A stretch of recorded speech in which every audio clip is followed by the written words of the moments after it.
Right, pana Mai Vandipa MaApple. We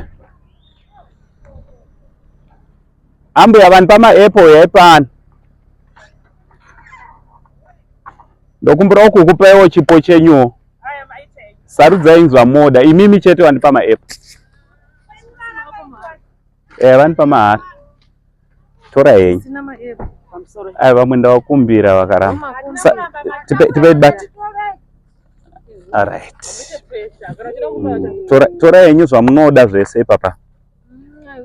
Sarudzai nekuda kwekuti havandi shuwa munhu kubva kumba kuya uzongondipa MaApple Mahara. Kukupai? Ndinawo MaApple Vandipa. Sarudzai dzamunoda. Sarudzai kwese. Eri guchi takurai. Ne red hapisi ya maiki zatakura tose red. Oh, red wasiya tarai. Regai vasadze zvavanoda. Regai havo vasadze. Sarudzai zvese zvamunoda ipapa. Bhozi ukaona munhu anobva kumba ouya kuti uzotengesa, womukumbira, obva akupa, otoona mota ichienda. Munhu iye anotyisa. Zvaitika? Ndozvavaita mai vangu. Bhutsu hadzina unatsoita zvakanaka asi ugona kuwana 1 or 2. Kana nemiwo Mwari wakuitire unyanga. Wakuitire shumanga magara sarudzai zvese zvamunoda first imimi.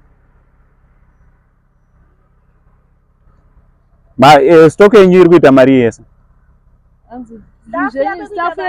Staff yenyu ndemari. MaApple.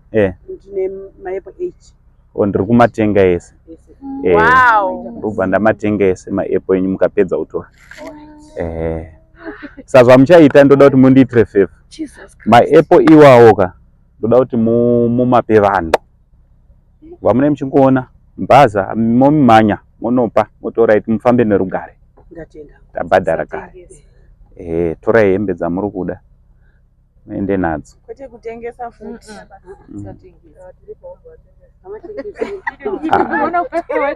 Aiyo, vakatengesa ivo ndio vanenge vatoita. Munobva kupiko naye vanzodzi?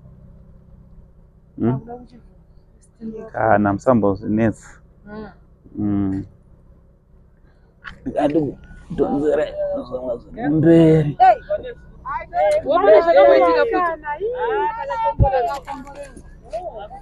Alright, sorry. Handbag rakanaka rimwe.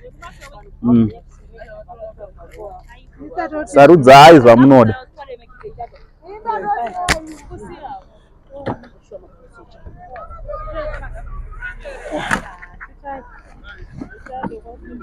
Oi bag remove maisira imomo. Munongozonoriwacha.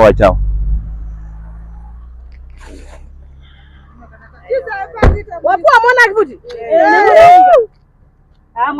Nyasha ere my kids. Nyasha.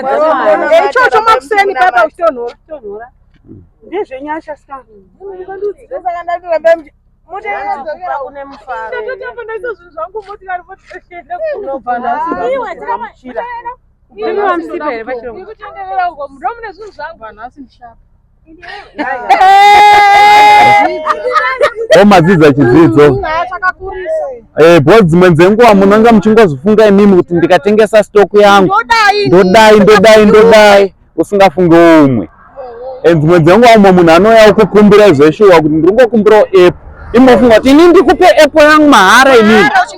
Motozonzwa kuti pane munhu akadonha akafa inzara. Aiwa, hana yako ikangoro.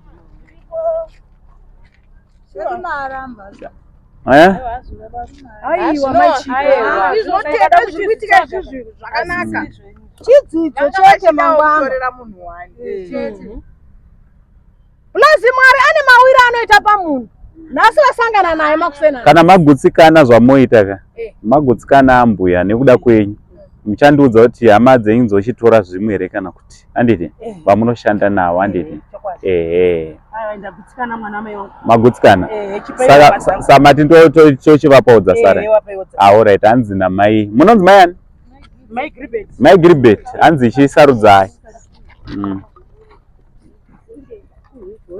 Ana Mai Gribet Ora mune zvimwe zvanisinoda kuti mutore kumberi uko kuna umbrella nechichi musazvitora. Tora hembe chete. Mabva mashaiwa mukana.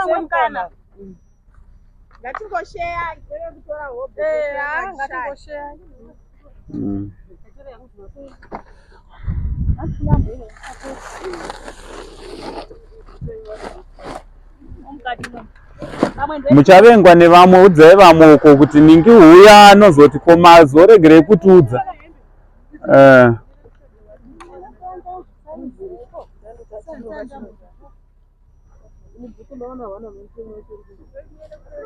Oh, iyo ye black CA boots.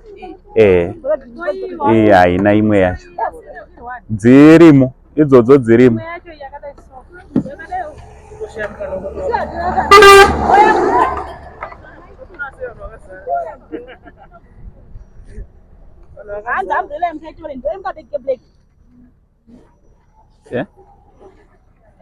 Ore.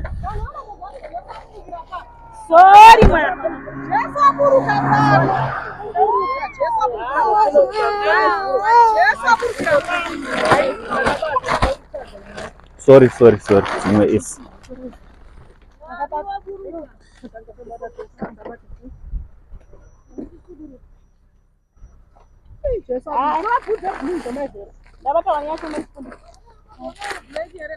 Ayo pani hora hit. Not pani mwenzi one. Pane ye black.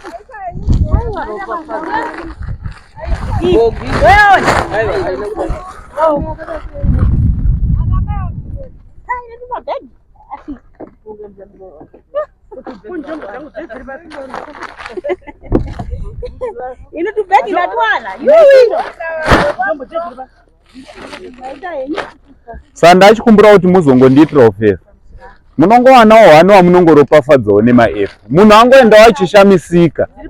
One day kungotiwo mangwana ndongopawo 1 munhu. Alright, vamwe vanozobvunza kuti umbrella siyai neiche. Alright, izvi munopawo vamwe. Pane umwe achakubvunzai munongozotiwo endawo pakona paunotorawo. Mongoto muchatozoona kuti pane hembe yasiiwa kabhanda. Anditi. Saka aiwa Mwari wekudenga kuitire zvakanaka. Muropafadzwe naMwari. Basa renyu zviendeke. Pamunenge muchishanda Mwari akuitire zvakanaka. Aiwa mazviita. Okay.